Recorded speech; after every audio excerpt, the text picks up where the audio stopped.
Bapak Ibu saudara-saudari yang terkasih, ketika masih SMA, saya seringkali menghadapi pekan ujian.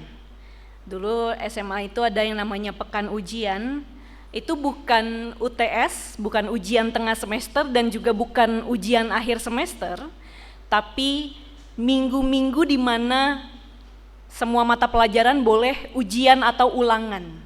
Jadi satu hari bisa 3 mata pelajaran yang ulangan. Dan bisa dibayangkan bagaimana ya penuh tantangan dan juga tidak mudahnya masa-masa tersebut. Sampai-sampai dalam keadaan itu dinormalisasilah yang namanya menyontek. Ya. Nah Bapak Ibu, padahal itu sekolah Kristen, ya, semua tahu nyontek itu tidak boleh, tidak baik, ya. Itu curang, itu dosa gitu ya disebutnya. Tapi apakah banyak yang menyontek? Banyak, ya, banyak. Dan saat itu saya merasa saya kuat kok, gitu ya. Dari 90 menit waktu yang diberikan selama 1 jam, saya masih kuat untuk tidak tola-tole, tidak bertanya, dan tidak menjawab panggilan dari teman-teman saya. Sampai Bapak Ibu, sebagai manusia yang biasa, di menit-menit terakhir ternyata saya goyah. Menit-menit terakhir saya lihat makin dekat waktu pengumpulan, makin banyak anak-anak yang bertanya satu sama lain. Sampai teman saya yang ranking 1 juga nanya begitu ya. Terus saya merasa, boleh ya ini ya? Enggak apa-apa ya ini ya? Apa enggak apa-apa ya? Ya udahlah, semua juga nanya kok. Saya cuma 3 nomor yang saya ragu. Saya bukan tidak jawab, tapi saya ragu nih. Saya udah ada jawabannya, tapi betul atau tidak saya tidak tahu. Tapi kan semua nanya, ya. Akhirnya Bapak Ibu Saudara, jatuhlah saya pada pencobaan tersebut. Kenapa? Karena melihat bahwa enggak apa-apa, toh banyak ya ikut-ikutan. Bapak Ibu Saudara-saudari yang terkasih, saya pikir daripada saya remedial, akhirnya bertanyalah saya, gitu ya. Nah, bukankah dari pengalaman ini ternyata bisa kita lihat ya, seringkali manusia itu ikut arus dunia atau sekitar karena merasa aman. Rasanya aman kok, kenapa? Ya kan banyak yang melakukan, semua juga gitu kok, nggak apa-apa. Ya, bukan hanya saya. Meskipun tahu bahwa itu salah, tapi ya banyak aja yang melakukan, jadi nggak apa-apa. Ya. Bahkan seringkali juga manusia mengikuti arus, kenapa? Karena takut ditolak atau tidak diterima dalam sebuah kelompok. Ya. Sehingga tadi seperti contohnya yang saya lakukan, mengikut arus, kenapa? Karena ya udah semua juga gitu. Ya. Walaupun tahu itu tidak boleh dan tidak seharusnya. Nah Bapak Ibu, mungkin juga ada yang selama ini bekerja dengan jujur, tapi ketika masuk dalam kelompok kerja yang baru, yang menormalisasi korupsi begitu ya, mengambil yang bukan haknya, akhirnya jadi korup juga. Mengambil yang bukan haknya. Kenapa? Karena takut tidak diterima, takut dibilang terlalu suci, terlalu saleh, gitu ya. Namun Bapak Ibu Saudara, hari ini kita melihat bagaimana dalam Injil yang kita baca, Yesus menunjukkan bahwa murid-muridnya ternyata dipanggil bukan untuk mengikuti arus dunia, tapi untuk taat kepada Tuhan. Walaupun konsekuensinya adalah menjadi berbeda dan bahkan dibenci. Dan Yesus sampaikan pada murid-muridnya di pasal 14 ayatnya yang ke-15. Dia katakan, jikalau kamu mengasihi aku, kamu akan menuruti segala perintahku. Yesus bicara tentang kasih dan ketaatan seperti 2 sisi mata uang yang tidak terpisahkan. Ya. Kalau memang kamu mengasihi, ya kamu akan menaati perintahku. Yang satu merupakan akibat dari yang lainnya. Kalau mengasihi, taat. Ya. Nah, Bapak Ibu, bukankah di sini kita melihat bagaimana ketaatan ternyata adalah buah atau hasil dari kasih. Kalau mengasihi, buahnya adalah kita menaati. Cara murid-murid untuk menunjukkan kasih dan pengabdian mereka kepada sang guru adalah melalui ketaatannya. Dan ketika dikatakan di sini akan menuruti segala perintahku, Bapak Ibu Saudara, perintah yang dimaksud ini bukan perintah seperti yang disampaikan di Sinai, begitu ya. Bukan perintah untuk memperoleh kehidupan yang baru, ya. Perintah yang dilakukan untuk memperoleh hidup, begitu. Tapi di sini ketika dikatakan menaati perintah, ini menunjukkan bukti bahwa sudah memiliki kehidupan yang baru. Ini adalah perintah yang ditaati karena kasih kepada Tuhan, rasa syukur, sehingga berbuah ketaatan. Tapi Bapak Ibu Saudara, kita tahu bagaimana ini juga bukan perkara yang mudah. Ya. Kenapa? Karena seringkali banyak tekanan ketika kita mau, sebutlah kita mau hidup kudus, hidup seturut dengan kehendak Allah. Tekanan yang besar dari luar membuat kita sebagai orang yang tahu mana yang benar, tapi akhirnya ya udah ikut aja yang salah. Kenapa? Nanti saya nggak diterima, ya. Nanti saya ditolak. Saya nanti diomongin juga, ya. Akhirnya mengikut yang salah karena tekanan. Sudah tahu mengambil hak orang lain itu dosa, selingkuh itu dosa, melanggar juga salah, ya, melanggar aturan, tapi tetap dilakukan. Kenapa? Ya karena orang-orang melakukannya kok, bukan cuma saya, ya. Saya tidak sendirian, we are in this together. Melakukan apa? Melakukan dosa together-nya gitu ya. Karena mayoritas melakukan. Nah, Bapak Ibu Saudara, bukankah di sini kasih kepada Kristus itu diuji? Ya. Ketika kita harus memilih mau ikut Yesus atau ikut mayoritas. Kita juga melihat bagaimana keadaan gereja mula-mula itu sangat tidak mudah untuk mengasihi dan menaati perintahnya. Dimana tadi dalam bacaan yang kita juga perhatikan, ya, saat itu mereka hidup di tengah masyarakat Romawi, di mana mereka mendapat tekanan, ya harus menyesuaikan gaya hidupnya dengan apa? Kulturnya Romawi. Salah satunya adalah dengan menyembah dewa. Ya. Kalau misalnya tidak menyembah dewa, dianggapnya aneh. Ini tidak sesuai, ya, tidak loyal, tidak setia secara sosial, begitu. Bahkan bisa dianggap anti Romawi. Dan mereka dimusuhi kalau tidak melakukannya. Nah, ini bukan persoalan yang mudah untuk bisa hidup menaati perintah Tuhan di tengah banyaknya tekanan. Mereka tertekan dan mendapatkan ancaman, sehingga Petrus pun berkata di ayatnya yang ke-14, tetapi sekalipun kamu harus menderita juga karena kebenaran, kamu akan berbahagia. Sebab itu janganlah kamu takuti apa yang mereka takuti, dan janganlah gentar.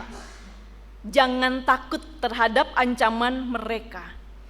Bapak Ibu Saudara, Petrus memperlihatkan realita kehidupan pengikut Kristus. Realita, kenyataan. Kenyataannya apa?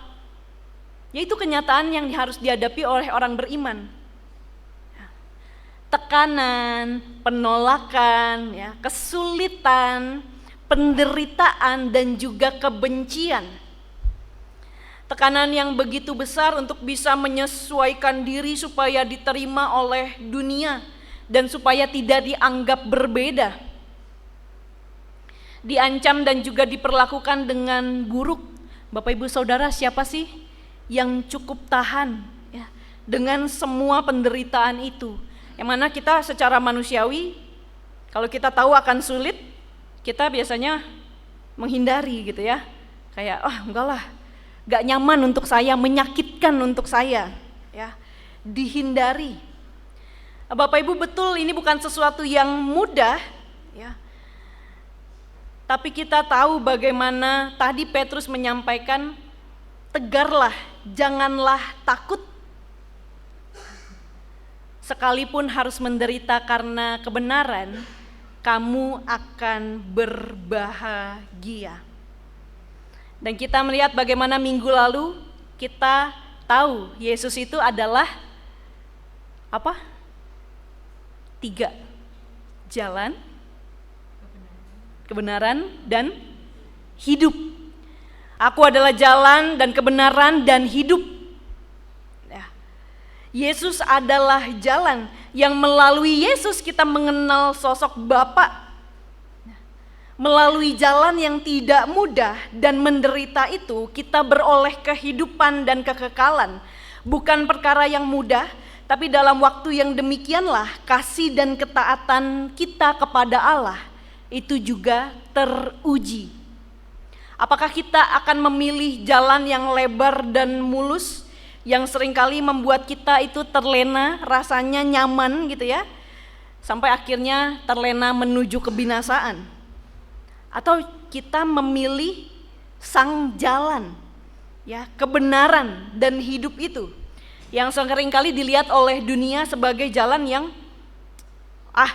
ini tidak mudah gitu ya, repot gitu, ini terlalu lurus jalannya, terlalu baik. Bapak Ibu saudara-saudari, mengasihi dan menaatinya ternyata itu menjadi panggilan setiap kita.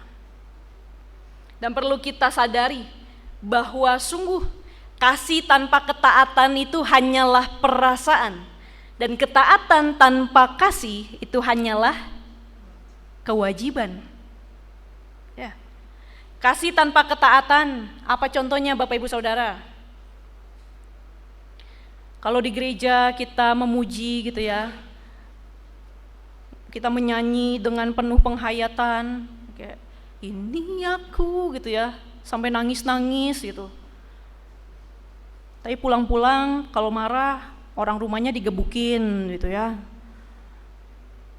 Kalau marah, piring bertebangan. Apakah itu menunjukkan ketaatan pada Tuhan? Ya. Di gereja mungkin dengan penuh penghayatan memuji, memuliakan nama Tuhan, tapi kalau urusan bisnis curang, tetap nomor 1.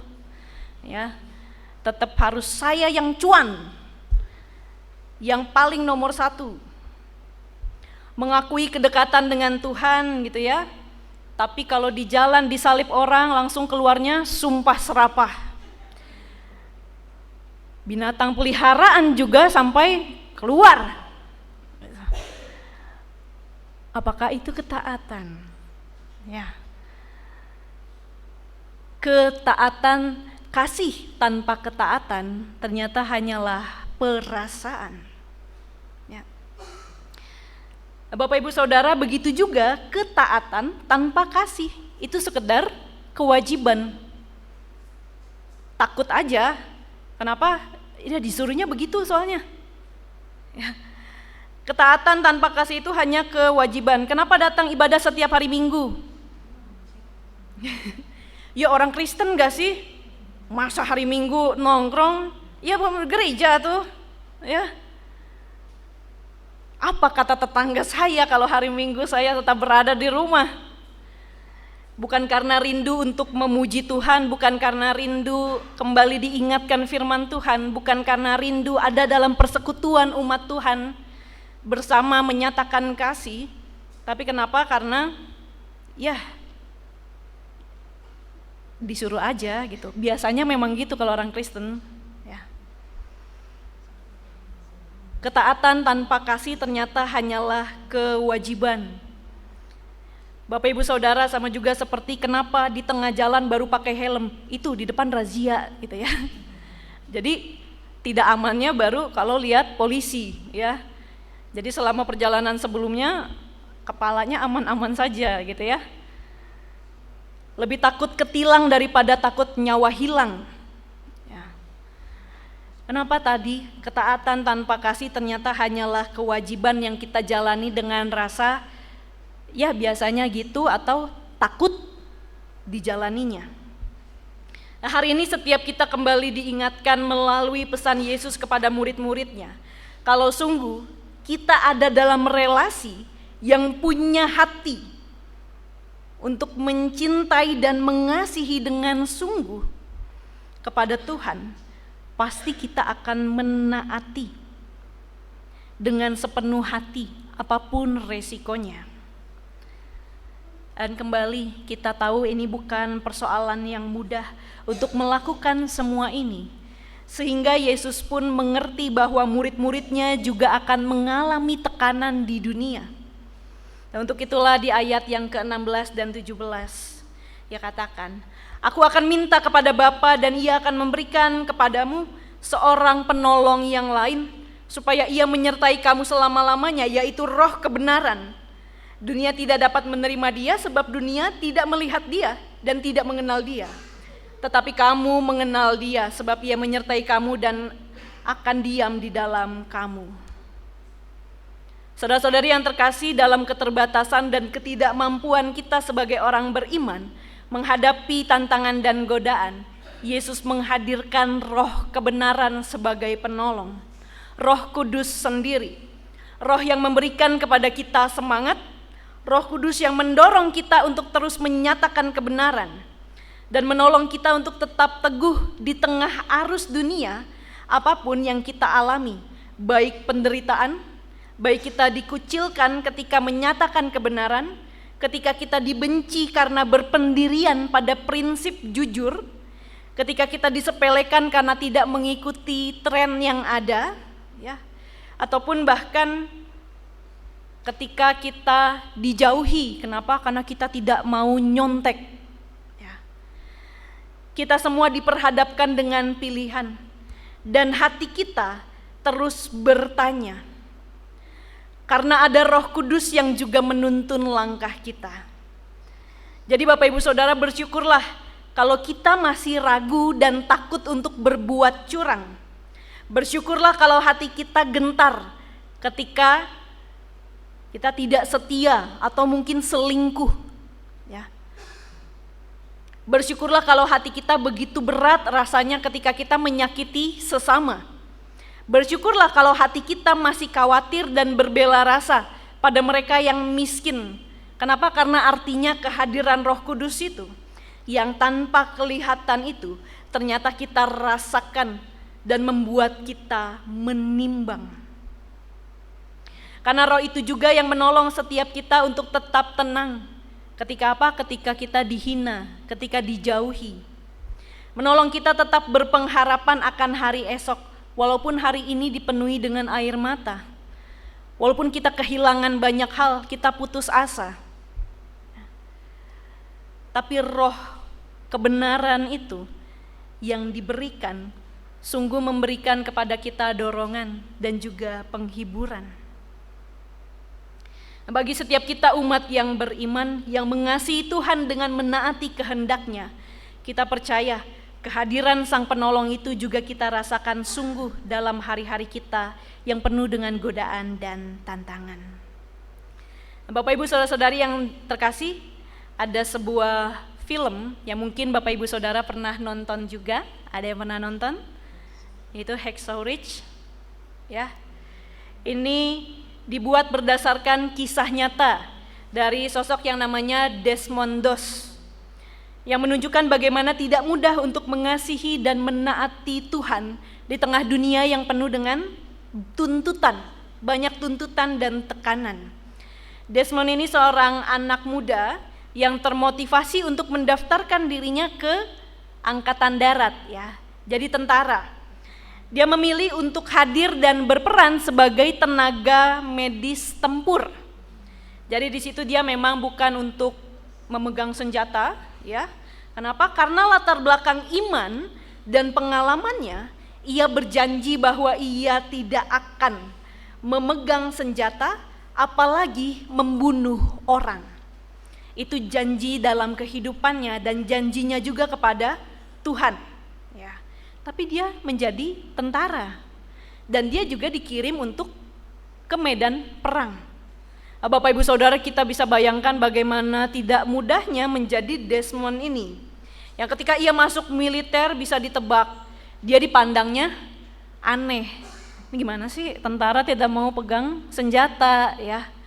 Dia dibully.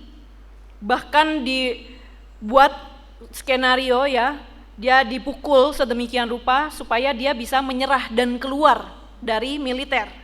Begitu. Tapi dia tidak menyerah. Bahkan ketika dibully habis-habisan dan dianggap tidak akan berguna. Sampai akhirnya ketika mereka berperang melawan Jepang, ya, pasukannya yaitu tentara Amerika itu dipukul mundur dan banyak yang tewas dan juga terluka parah.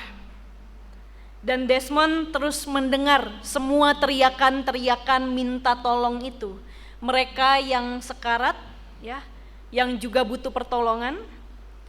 Desmond dengar satu persatu dan ia membawa setiap tentara yang terluka itu, ya, satu persatu untuk diselamatkan. Ia mulai membawa satu persatu ke tepi tebing dan juga menurunkan mereka dengan tali.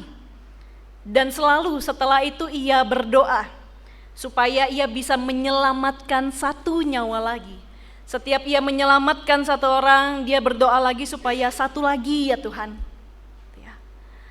Terus demikian, bahkan ketika ia terluka dan hampir menyerah, tapi ia tetap melakukan dan mendoakan supaya bisa menyelamatkan satu nyawa lagi.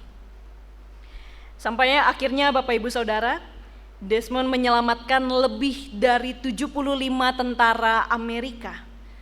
Hingga akhirnya ia diberi penghargaan oleh Presiden untuk aksi yang dia lakukan menyelamatkan banyak nyawa dan juga tentara pada saat itu.